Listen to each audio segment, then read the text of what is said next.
Nakakaloka, Nery Miranda na asawa ni Chito Miranda itinuturing, top most wanted person, ng otoridad.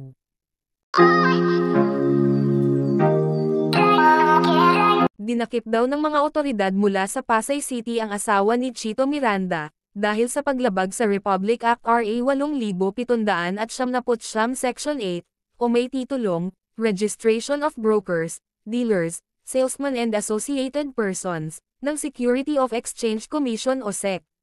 Nakasaad sa Section 28 ng RA 8779 na walang sino man ang maaaring bumili, magbenta, o kumilos bilang isang salesman o kasamang tao ng isang broker o dealer sa Pilipinas nang hindi nakarehistro sa SEC.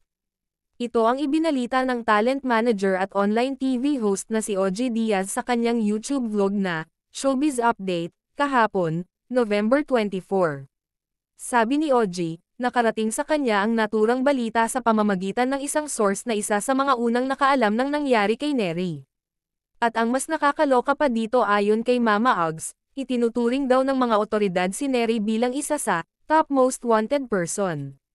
May nagpasa lang ng impormasyon na ito sa amin na last November 23, ay inaresto ng Pasay City Police sa kasong paglabag sa Section 28 of the RA 8779 o ang tinatawag na The Securities and Regulations Code ng Securities and Exchange Commission, ang aktres at tinaguriang wise na misis na si Nery Miranda.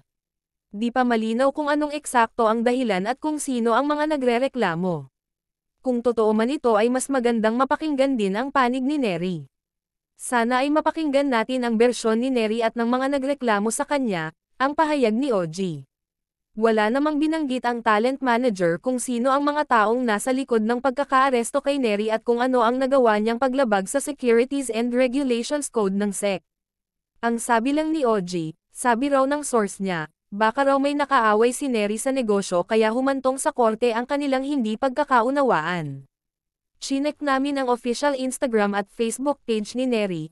Ang last post pa niya ay noon pang Biyernes, November 22 kung saan binati niyang, Happy birthday, ang anak nila ni Chito na si Miggy.